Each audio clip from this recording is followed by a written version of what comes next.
And now, your Precision 18 forecast. News 18.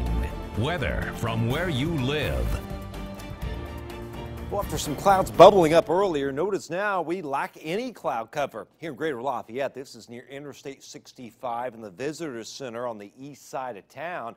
Though the clouds are bubbling up a little bit here as they approach Newton County. You can see the texture here on some of these clouds. And this goes all the way back through central Illinois and then back to Iowa, where we've got some storms flaring here. We also have storms flaring near Chicago. From this little disturbance, we've had 1-inch hail in Chicago.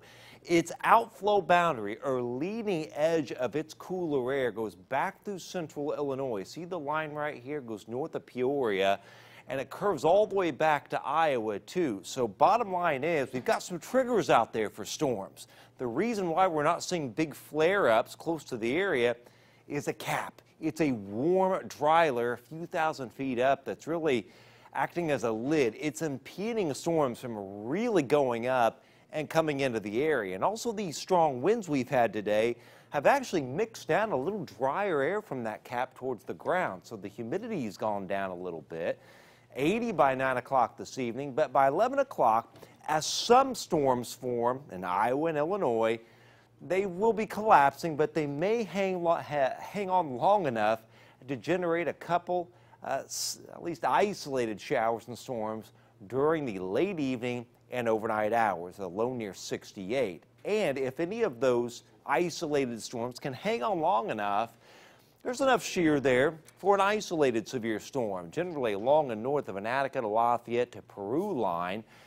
And then after that, we dry out for a little while tomorrow. Lows tonight upper 60s to right around 70 degrees. Tomorrow, Storm Prediction Center doesn't have us in any severe weather risk. I think a marginal risk could be painted for the area, as we will be in a similar situation where a few isolated storms will pop late in the day.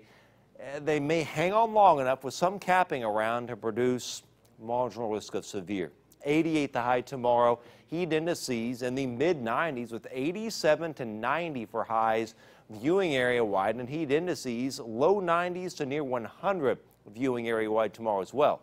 Same thing Thursday. An isolated storm or two. Heat indices upper 90s. A high around 90 degrees after a morning low of just 69. There you have the highs of 88 to 91 over the area Thursday, with heat indices climbing mid-90s to as high as 102 degrees. As dew points will be on the rise, they'll be running around 70 to the low 70s, putting us in that muggy range. So for the fiddlers gathering this weekend, it's a caution due to a couple isolated storms around Friday, Saturday, and pretty hot weather, even though the breeze will help from the southwest a little bit. So there you have it. A couple storms will try to get in here late this evening tonight, a couple even tomorrow you can see right here. Then they fade, and we may have a couple more that try to get in as big complexes to our north put out little outflow boundaries.